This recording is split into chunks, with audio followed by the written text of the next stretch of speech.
The emergency doctors could not save the millionaire's wife who fell ill at the cruise ship. Minutes later, the cleaning lady ran to help, and everyone was paralyzed when they saw what she did. Before starting the video, tell me where you are watching this video and what time it is. The ocean stretched infinitely under a golden sunset, its tranquil waves caressing the hull of the majestic Voyager. A cruise liner renowned for its elegance, it gleamed like a floating palace against the backdrop of endless blue. Every detail of the ship radiated opulence. Crystal chandeliers glittered in the grand ballroom, plush carpets muffled footsteps, and tuxedo-clad servers weaved expertly through guests with trays of champagne flutes. The majestic Voyager catered to an elite clientele, promising not just a vacation but an experience. On this particular evening, the ship was abuzz with excitement. A formal gala marked the highlight of the voyage, and the dining hall was alive with laughter, the clinking of glasses, and the gentle hum of a live string quartet. Tables adorned with pristine white linens and towering floral arrangements filled the hall. Guests dressed to the nines milled about, exchanging pleasantries and toasting to the good life. Each detail of the evening was curated to perfection, a celebration of luxury and excess that seemed to hold no room for mishaps. Near the center of the room, a group of servers worked seamlessly to present an elaborate menu. Exotic dishes were set before the guests, their scents mingling with the delicate aroma of roses. Conversation ebbed and flowed like a tide, occasionally punctuated by bursts of laughter. The mood was serene, nearly dreamlike, but beneath this facade of perfection, fate quietly threaded a darker narrative. Somewhere among the finely dressed crowd, an unassuming figure stood against the tide of indulgence, unnoticed, a humble cleaning lady named Ashley. But at this moment, her story was still folded into the background, waiting to emerge.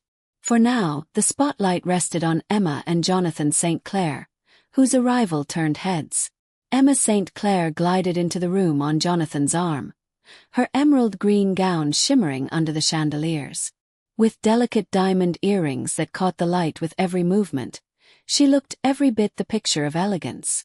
Her honey blonde hair was swept into a sophisticated chignon, and her smile, though poised, seemed slightly strained. Jonathan, by contrast, was the epitome of confidence. His tailored tuxedo accentuated his athletic frame, and his neatly combed salt and pepper hair added a touch of distinguished charm. As he led Emma to their table, he greeted acquaintances with a handshake that lingered and a charm that seemed rehearsed. His every movement exuded control, a man accustomed to getting what he wanted. "Darling, you've outdone yourself," Jonathan murmured to Emma, his voice smooth but devoid of warmth. Emma offered a polite nod, her fingers tightening slightly around the clutch in her hand. To the onlookers they seemed the perfect couple, affluent, poised, and entirely at ease. But a closer look revealed cracks in the facade. Emma's gaze often wandered, flitting nervously across the room as though searching for something, or someone.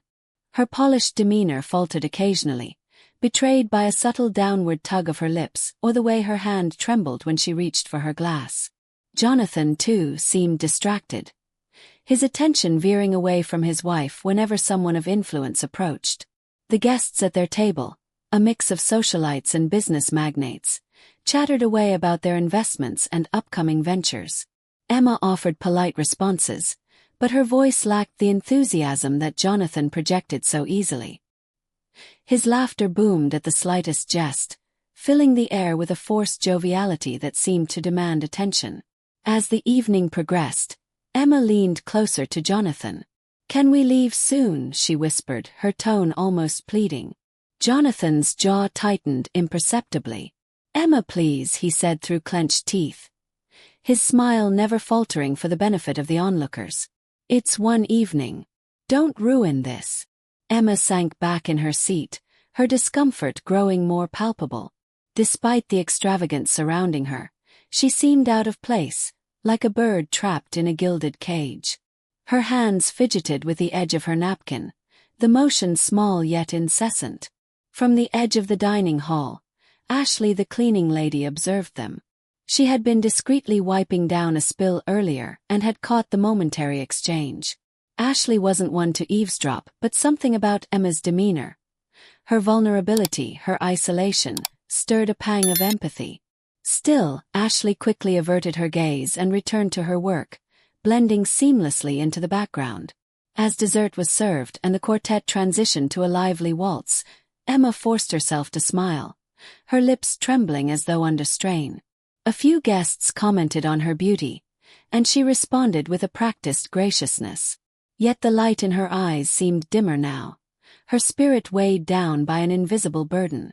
In this grand theater of wealth and refinement, Emma and Jonathan played their roles impeccably, but their performance was far from flawless. Beneath the surface, their story carried an undercurrent of tension, one that only the night would reveal. Emma's smile wavered as she reached for her champagne flute. Her fingers felt unervingly weak, the delicate glass slipping slightly in her grasp before she steadied it. She took a small sip, hoping the bubbly drink would calm her nerves, but an unsettling wave of nausea swept over her instead. She placed the glass down, blinking rapidly.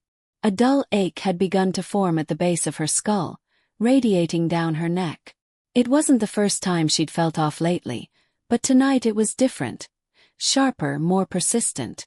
The lively hum of conversation around her grew distant, replaced by the quickened thrum of her own heartbeat in her ears. "Emma!" A voice cut through her haze. It was Jonathan, his tone sharp and impatient. "You're pale. Are you unwell?" Emma shook her head weakly. "I don't know," she murmured, pressing a hand to her forehead. Her skin was clammy, her pulse erratic. She could feel her body rebelling against her, yet she was reluctant to draw attention to herself. The fear of ruining Jonathan's evening, or worse, incurring his displeasure, kept her silent. The guests at their table began to notice. "Are you all right, Mrs. St. Clair?" one of them asked, concern breaking through the veneer of idle conversation. A murmur of agreement followed as all eyes turned toward her. "I just need a moment," Emma managed, attempting to rise from her chair. But the instant she stood, her vision blurred, and the room spun violently. Her knees buckled, sending her crumpling to the floor. Gasps erupted around the table, followed by a flurry of movement. Jonathan was on his feet instantly, his hands gripping her shoulders as he tried to shake her awake. "Emma! Emma, can you hear me?" he barked, his voice laced with panic. The chatter in the room fell silent as heads turned toward the commotion. Guests rose from their seats, some craning their necks to get a better view while others whispered among themselves. The quartet's music faltered, then stopped altogether. A server rushed forward. "Should I call for the ship's medical team?" Jonathan nodded briskly. "Yes, immediately." He turned back to Emma, his expression shifting between worry and frustration. "Stay with me, Emma," he muttered under his breath, his mask of control slipping for the first time that evening. Moments later, the ship's medical team arrived, their white uniforms a stark contrast against the glittering backdrop of the ballroom. They worked swiftly, checking Emma's pulse, shining a light into her eyes, and asking rapid-fire questions. "What happened?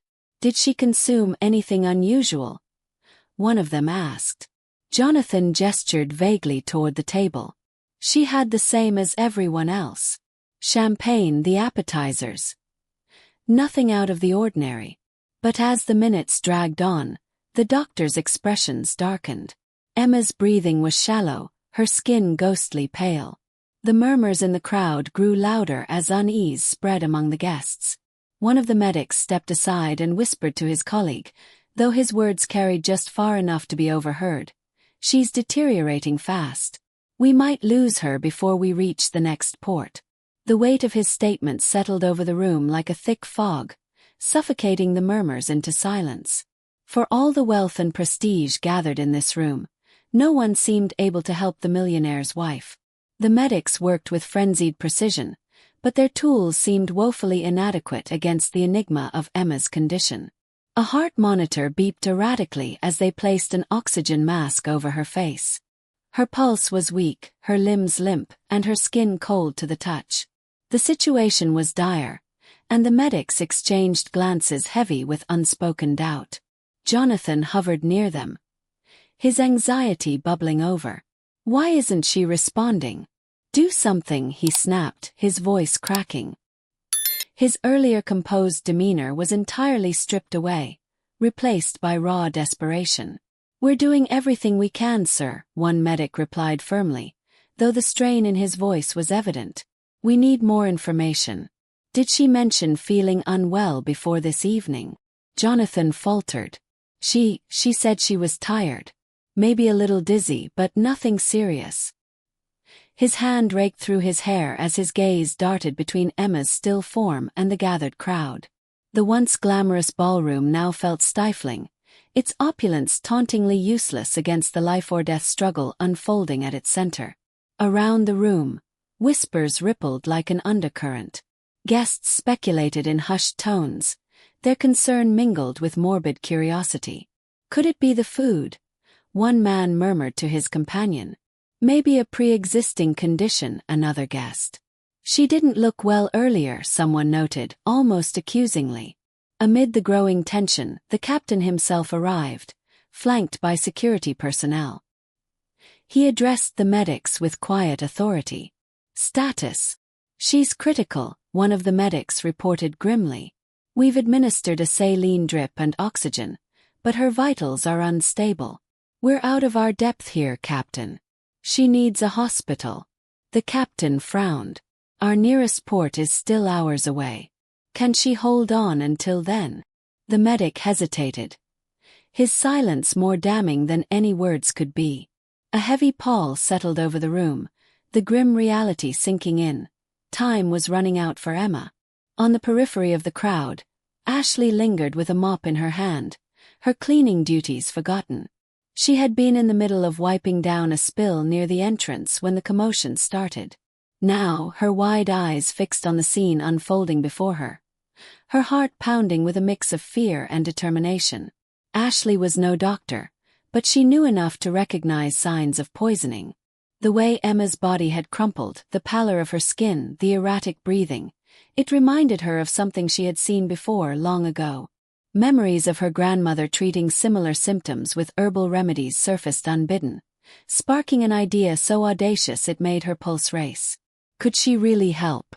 The medics were trained professionals, equipped with tools and expertise far beyond her humble knowledge.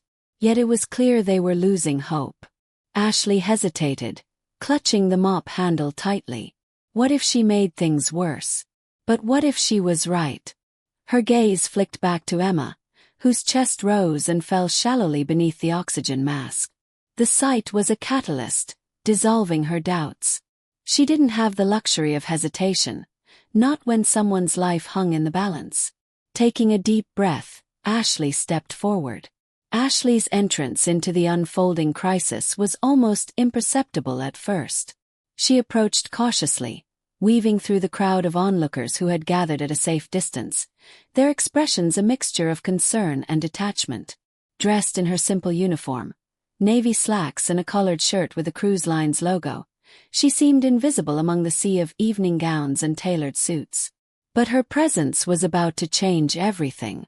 She stopped a few paces from the medics, her heart hammering as she took in the scene. Emma lay motionless, her chest rising faintly under the oxygen mask. The lead medic was kneeling beside her, his face etched with frustration as he adjusted the four-line.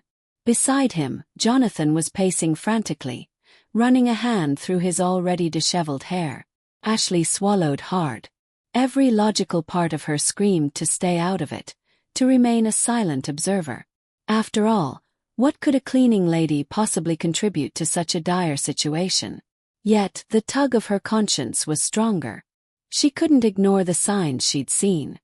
Her grandmother's teachings, lessons imparted in a small, dimly lit kitchen surrounded by jars of dried herbs, rushed back to her with startling clarity. "Excuse me," she said softly, her voice almost lost amid the murmurs of the crowd. No one heard her. She stepped closer.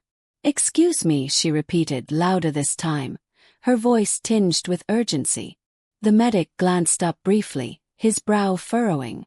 "We're in the middle of a critical situation. Please step back." "I understand," Ashley said, her voice steady despite the nerves swirling in her chest. "But I think I can help." Jonathan turned sharply, his eyes narrowing. "Who are you? What could you possibly do that they can't?" His tone was sharp, almost dismissive, but the underlying panic in his voice betrayed his desperation. Ashley hesitated, feeling the weight of every judgmental stare in the room. She took a deep breath. "My name's Ashley.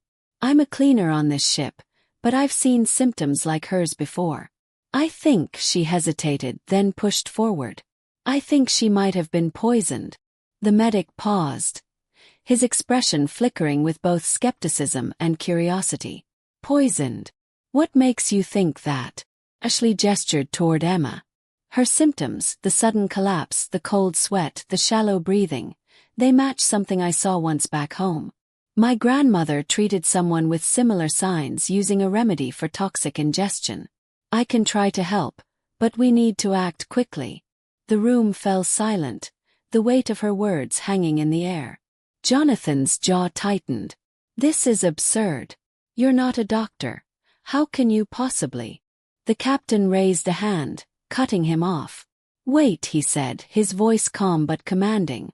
He turned to the medic. "Is it possible?" The medic hesitated. "Poisoning is a stretch, but it's not impossible given the symptoms. We've already exhausted our options here. If she has an idea." He trailed off, looking at Ashley. Ashley's heart pounded as every eye in the room turned to her. "I need a few things," she said quickly. "Some activated charcoal," and she paused, mentally cataloging the ship's supplies. "Please just trust me." "Get her what she needs," the captain ordered. Jonathan stared in disbelief, but for once, he didn't argue. Ashley felt the crushing weight of the moment settle over her, but she squared her shoulders. Emma's life was worth the risk. The tension in the room was thick enough to cut with a knife as Ashley quickly gathered what she needed. The ship's medic handed her a small canister of activated charcoal, his skepticism evident. "This is all we have," he said, his voice low. "What do you plan to do with it?" Ashley didn't hesitate. "I need to create a slurry. It can absorb toxins in the stomach if she ingested something harmful," she explained. "It won't hurt her if I'm wrong, but if I'm right, it might save her life." She knelt beside Emma, her hands trembling as she mixed the charcoal powder with a bit of water in a small cup. Around her, whispers swirled through the crowd, disbelief and derision peppering their murmurs. "Is she serious?" someone muttered. "What kind of crews hire staff like this?" "Desperate measures, I suppose," came another voice, tinged with condescension. Ashley blocked them out, focusing solely on the task before her. Her grandmother's voice echoed in her mind. "When you have the chance to save a life, don't think, act." She gently removed the oxygen mask from Emma's face. "I need you to sit her up carefully," she said, addressing the medic.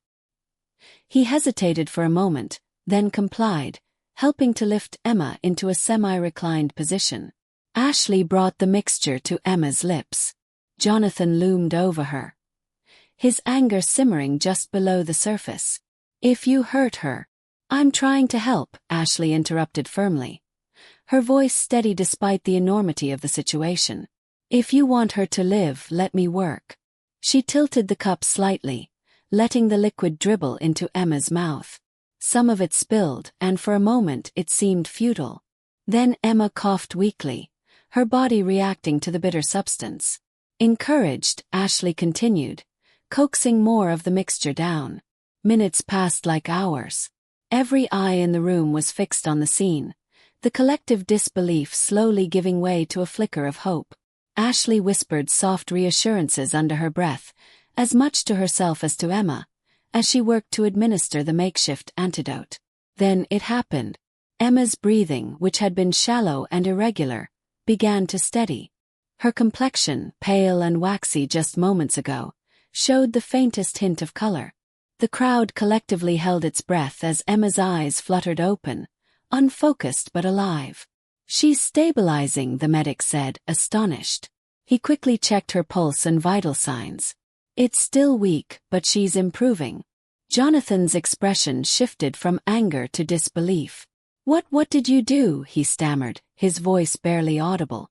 Ashley sat back on her heels, her chest rising and falling as relief swept through her. "I didn't cure her," she said quietly. "But I think I bought her time. Enough to get her to a hospital." The room erupted in a mixture of applause and astonished murmurs. For the first time that evening, Ashley felt seen, not as a cleaning lady, but as someone who had made a difference. Yet, as she glanced at Emma's fragile form, a nagging thought tugged at her. What had caused this in the first place?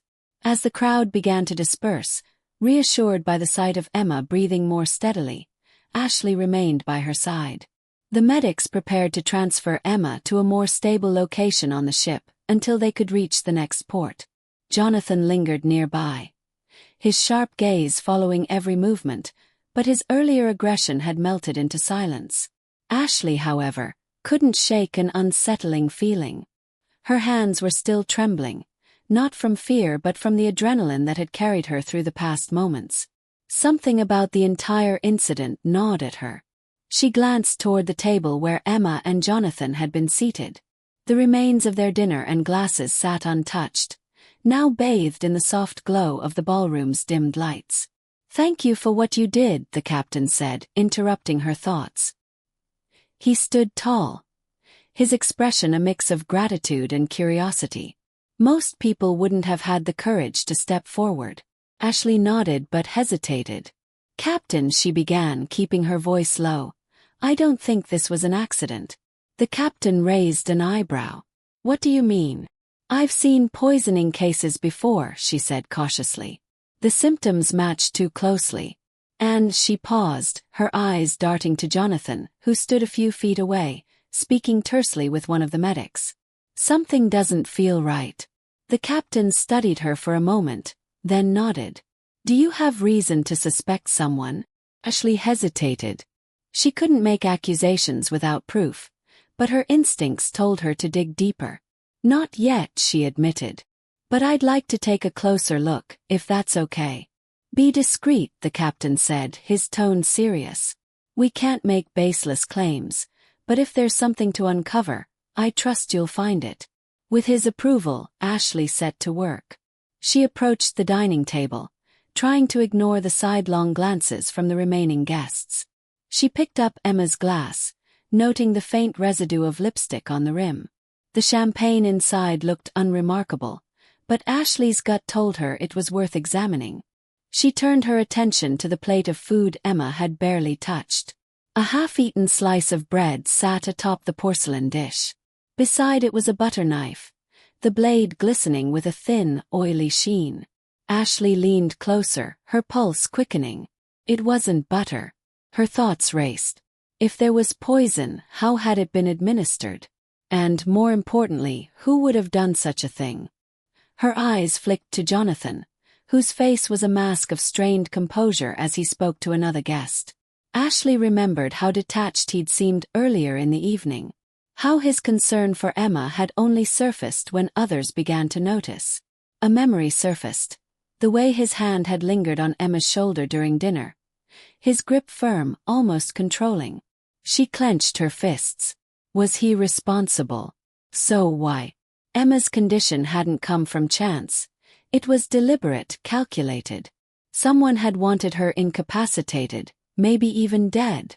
Her decision was made. Whatever the risk, she would find out the truth. Ashley clutched the butter knife wrapped in a clean napkin as she made her way to the captain's quarters. Her mind raced with questions, each more troubling than the last. She knew she needed to tread carefully. Accusing someone of attempted poisoning, let alone someone as powerful as Jonathan St. Clair, required undeniable evidence. When she arrived, the captain stood with the head of ship security, a stout man with a no-nonsense demeanor. Ashley placed the napkin-wrapped knife and Emma's glass on the desk, her voice calm but urgent. "I found these at the St. Clair's table. There's an oily residue on the knife, and if it's what I think it is, we need to test it immediately." The captain picked up the knife cautiously, examining the sheen under the light. "If this is laced with something toxic, it could explain her sudden illness." The security officer nodded. We have a small lab on board for basic tests. I'll get this analyzed right away.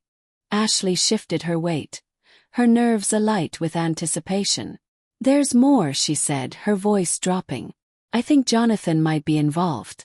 His behavior tonight, it doesn't sit right. He was distant during dinner, but the second Emma collapsed, he was too quick to deflect questions, too defensive. The captain's expression darkened. Those are serious accusations, Ashley.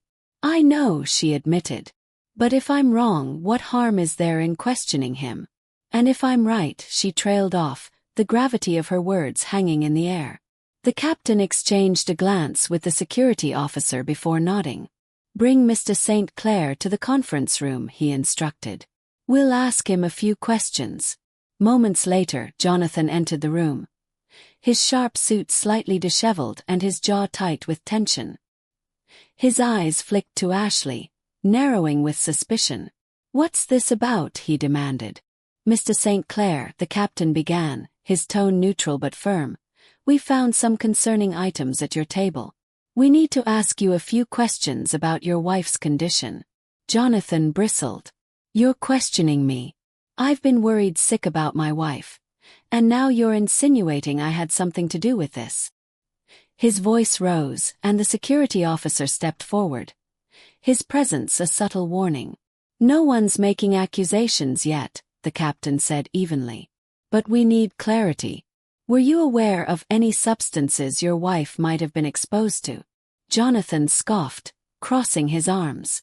Of course not. This is ridiculous. Do you really think I'd harm my own wife? Ashley held her ground, her voice steady as she spoke. Jonathan, during dinner you seemed distant. You barely spoke to Emma, and when she got sick, you were quick to deflect questions. And this, she pointed to the knife and glass, was found at your table. If you didn't know about it, who did? Jonathan's face flushed, and for a moment he said nothing. Then, his anger gave way to something colder, more calculated. This is absurd, he said, his tone sharp. Do you have any proof? Or is this just the ramblings of someone looking for attention? The captain intervened. The lab results will tell us more. Until then, you're not to leave this ship. Jonathan glared at Ashley, his composure cracking. You have no idea what you're meddling in. Ashley met his gaze, unflinching. Maybe not, she replied. But I'll find out. The results from the ship's lab came back faster than expected. The security officer entered the conference room holding a printed report, his expression grim. He handed it to the captain, who scanned the document quickly before looking up at Jonathan. The knife was coated with traces of aconitine, the captain said. It's a highly toxic compound found in certain plants. Small doses can cause symptoms like nausea, dizziness, and cardiac arrest.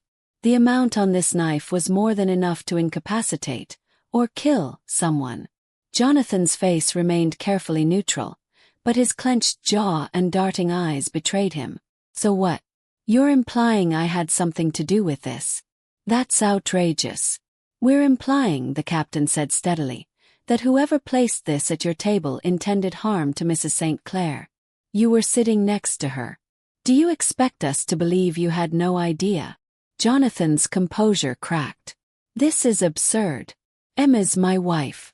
Why would I ever hurt her?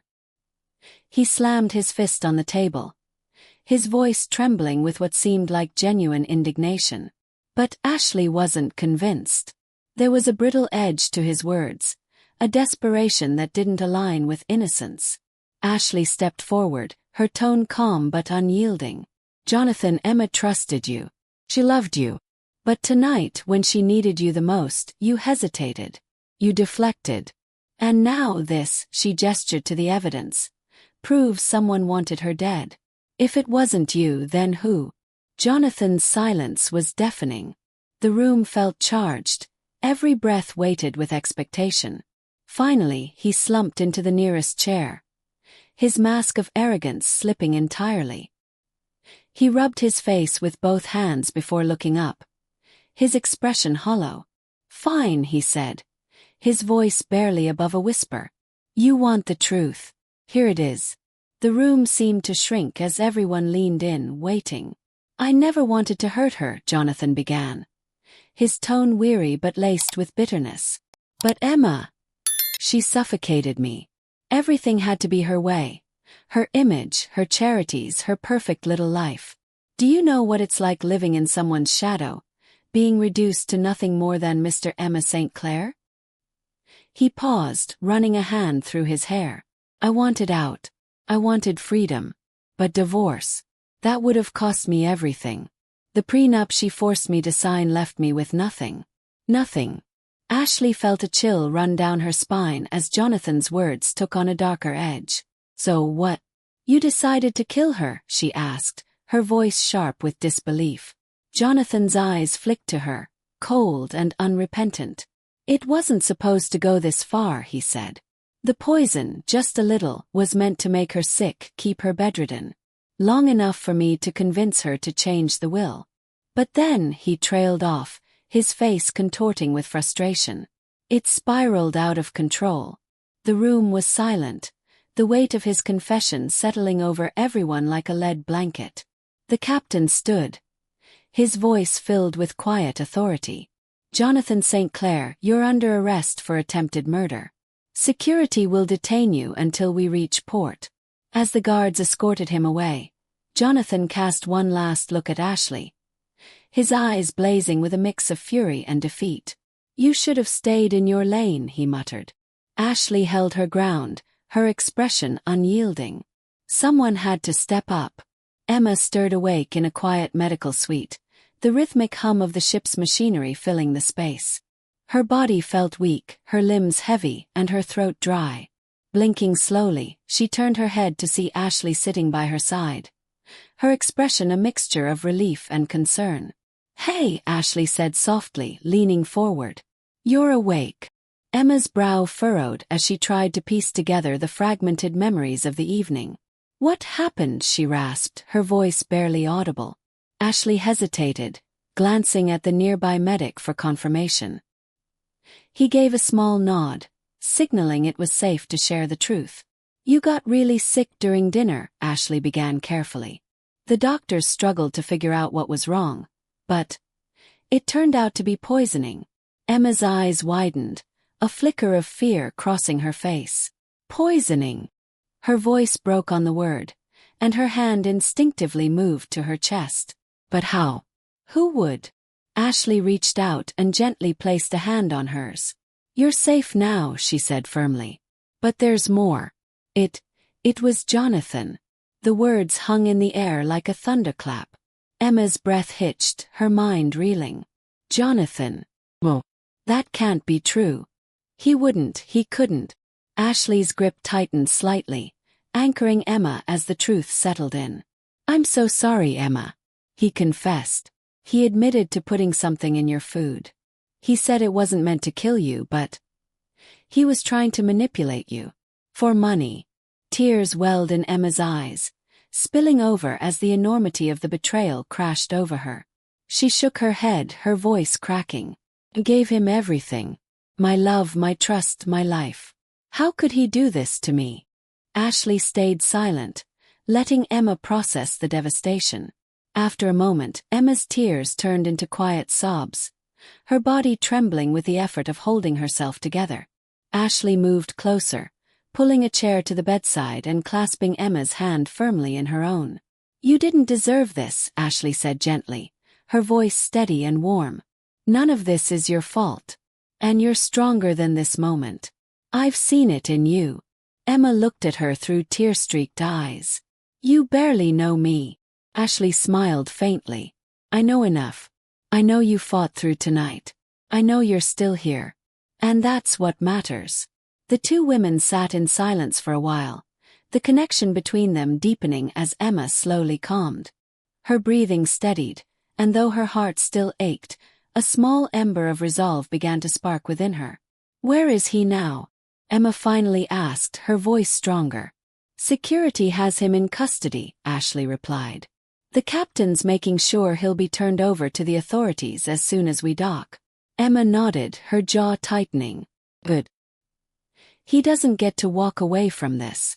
For the first time in hours, Emma felt a flicker of control returning.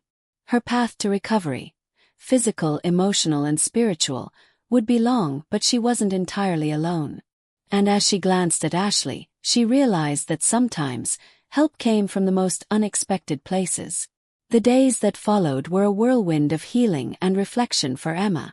Confined to the medical suite as the ship continued its voyage, she spent hours sifting through the fragments of her life that now felt like a lie. Each memory of Jonathan, his charming smiles, his thoughtful gestures, the life they'd built together, was tainted by the knowledge of his betrayal. But she wasn't alone. Ashley visited her regularly, often bringing tea or small comforts from the ship's kitchen. At first, Emma struggled to accept the presence of the woman who had saved her life. It wasn't pride.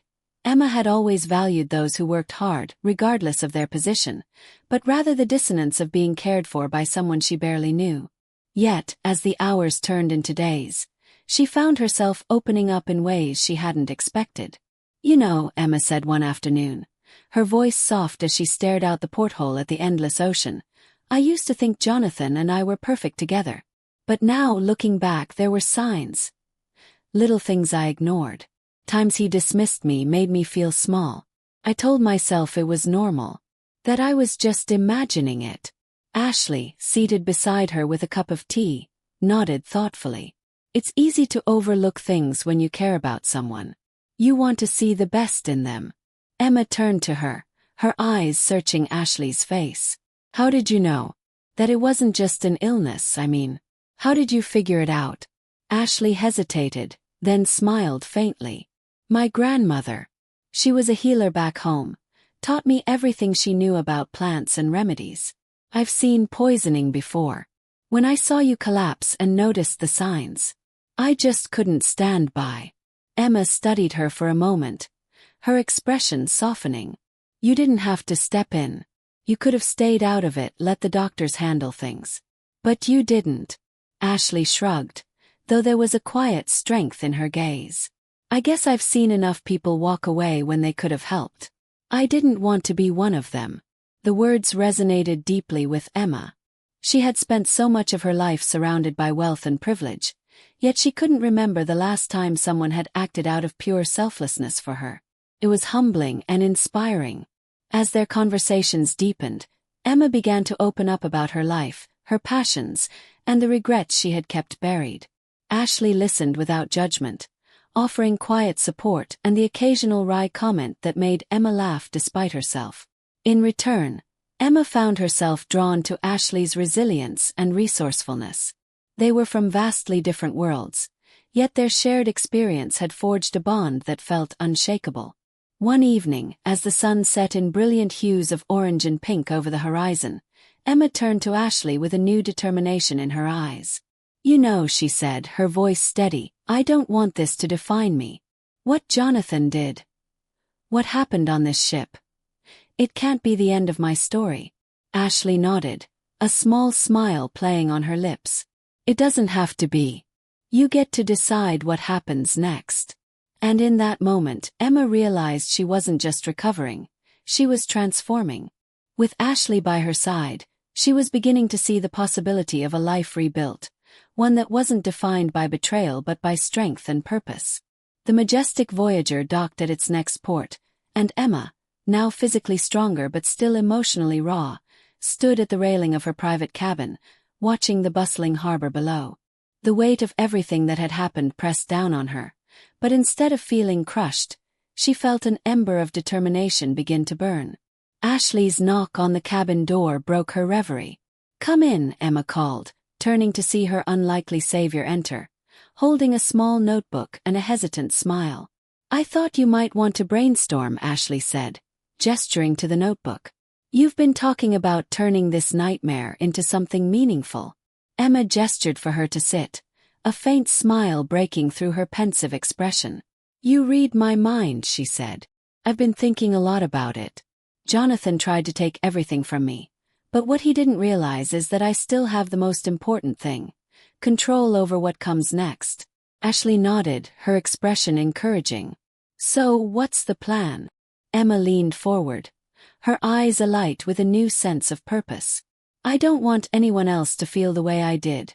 Trapped, betrayed, powerless. There are so many women out there who don't have the resources I do. Women who feel stuck in toxic relationships or who face hardships with no support. I want to change that. Ashley's brow furrowed thoughtfully. That's a big goal, she said. But it's a good one. What are you thinking? A foundation. Yes, Emma said, her excitement building. A foundation to support women in abusive or controlling relationships. We could offer financial assistance, legal aid, and emotional support. And not just that, prevention too. Education, empowerment programs, anything to help them reclaim their lives. Ashley nodded slowly, her expression serious. That's incredible, Emma. But you don't just need resources, you need people who've been through it. People who understand. Emma's smile widened. That's why I need you. Ashley froze, her eyes widening. Me. What could I possibly bring to the table? Everything, Emma said simply. Your courage, your insight, your practical wisdom. You saw what no one else did. You stepped in when everyone else stood back. That's exactly the kind of spirit this foundation needs. Ashley stared at her, speechless for a moment. Then she shook her head, a wry smile tugging at her lips. You're serious, aren't you? Completely, Emma replied. This can't just be about me. It has to be about all of us. Women who've been overlooked, underestimated, or mistreated. You saw me at my weakest and gave me strength. Together, we can do that for so many others. Ashley's smile softened into something genuine. All right, she said, extending her hand. I'm in.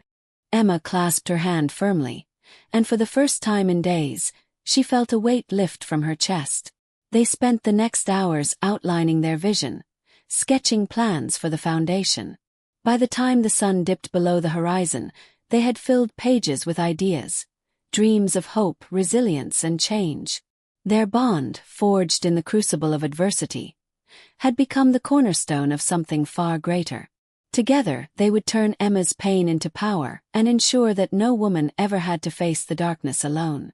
The courtroom was packed with reporters and spectators eager to witness the high-profile trial of Jonathan St. Clair. Emma sat near the front, her posture regal, her expression serene but firm. Beside her was Ashley, a quiet but steady presence, lending her strength. This moment wasn't just about justice, it was about closure. Jonathan sat at the defendant's table. His once impeccable appearance diminished. The charm he had wielded so effectively in social circles was nowhere to be seen, replaced by a hardened, resentful demeanor. His defense team had tried to argue that the poisoning was a mistake, an ill-advised act of desperation. But Jonathan's own confession, corroborated by Ashley's discoveries and forensic evidence, had sealed his fate. As the judge read the guilty verdict aloud, a murmur rippled through the courtroom. Jonathan was convicted of attempted murder, tampering with evidence, and other related charges. He would spend the next several decades in prison, stripped of the wealth and status he had once used as a shield. Emma exhaled slowly, the weight of months of anxiety finally lifting from her chest. There was no joy in Jonathan's downfall, only a sense of resolution. Justice had been served, not just for her, but for the part of her that had been silenced and dismissed for too long. Outside the courthouse, reporters swarmed, shouting questions and snapping photos. Emma stepped up to the microphones, her expression calm but resolute. Today isn't about revenge, she began, her voice steady. It's about accountability.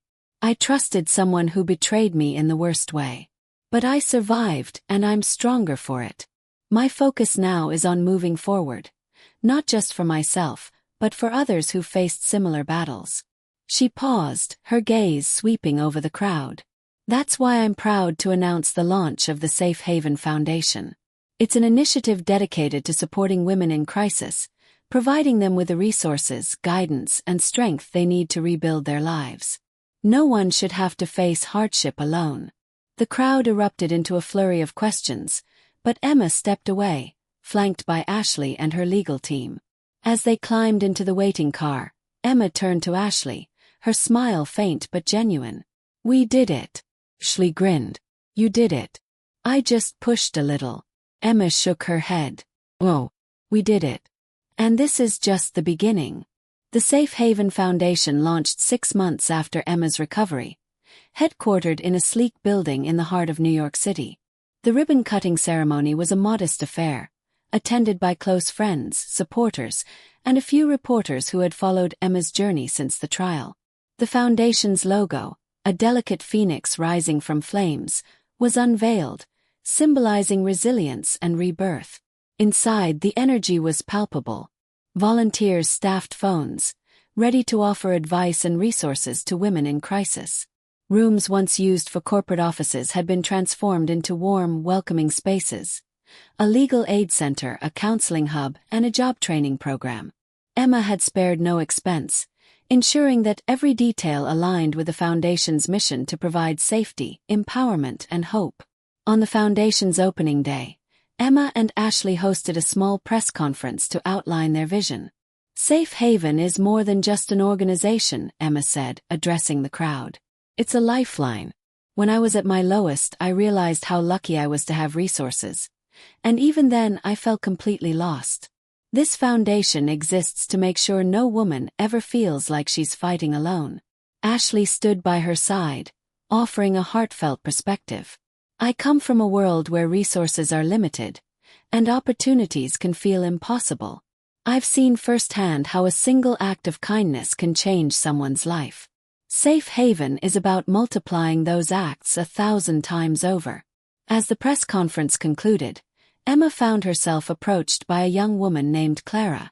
Her voice was hesitant but earnest as she introduced herself. "I read about what you went through," Clara said. "I've been in a similar situation. I didn't know where to turn, but when I heard about Safe Haven, I thought maybe this was a sign." Emma took her hands gently, her eyes filling with warmth. "You're in the right place," she said. "We're here to help." Clara's story became one of the foundation's first successes. With Safe Haven's support, she found shelter, received legal representation to escape her abusive marriage, and started a new job through their career placement program. Months later, she stood before a room full of donors, her voice steady as she shared her journey. "Safe Haven didn't just save my life. It gave me a new one." Stories like Clara's began to spread, bolstering the foundation's reputation and attracting more resources. Donations poured in, allowing the foundation to expand its reach. Branches opened in other cities, each modeled after the original Safe Haven, and the initiative began to draw national attention. Emma and Ashley worked tirelessly, their bond strengthening with each challenge they overcame. Late one evening, after reviewing a proposal for another branch location, they sat together in the foundation's office, sipping tea and reflecting on how far they'd come. "Did you ever think this is where we'd end up?" Emma asked, her voice tinged with awe. Ashley laughed softly. "Not in a million years. But I wouldn't change a thing." Emma smiled, her gaze thoughtful.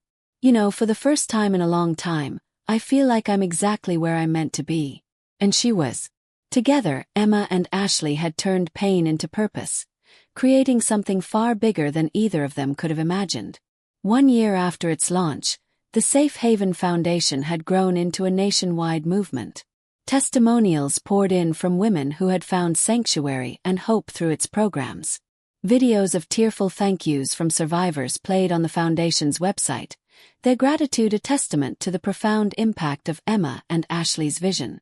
At the annual gala, the Foundation's largest fundraiser yet, the room buzzed with energy and optimism.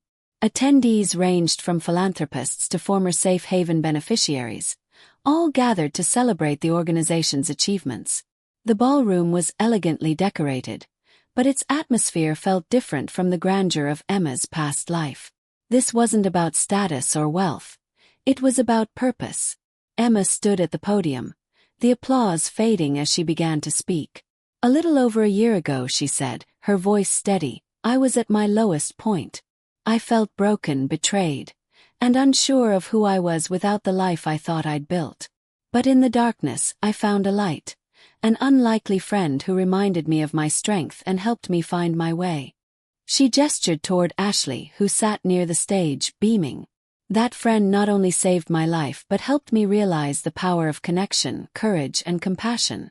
Safe Haven was born out of that realization, that together we can overcome even the greatest challenges. Emma paused, her gaze sweeping the room. Today we've helped over 5,000 women. We've provided shelter, legal aid, counseling, and, most importantly, a community. But this is just the beginning. With your support, we can expand our reach and ensure that every woman who needs help can find it. The crowd erupted into applause, many rising to their feet. Emma stepped down from the podium and joined Ashley at the table, her heart full. "You've gotten really good at this," Ashley teased, nudging her gently. Emma laughed. "You think so?" "Absolutely," Ashley replied, her smile warm. "But don't think I'm letting you off the hook. We've got a lot more work to do." Later that evening, Emma and Ashley stood on the balcony overlooking the city skyline, the cool night air a welcome contrast to the warmth of the ballroom. They sipped champagne, a quiet moment amidst the whirlwind of the gala. "Can you believe how far we've come?" Emma asked, her voice soft. Ashley tilted her head thoughtfully. "I think I can. You've always had it in you, this fire, this drive. I just gave it a nudge." Emma shook her head. "You gave me more than that, Ashley. You reminded me what it means to fight for something real. To believe in people, even when it feels impossible." They stood in comfortable silence for a moment, the city lights twinkling below them. Emma turned to Ashley, her smile radiant. "You know, we're a pretty good team." Ashley grinned. "The best." As the night stretched on, the two women reflected not just on how much had changed but on how much they'd grown. Emma had found her strength, Ashley her purpose, and together, they had created something extraordinary. Safe Haven wasn't just an organization. It was a testament to the power of resilience, friendship, and the belief that even in the darkest moments, there is always light.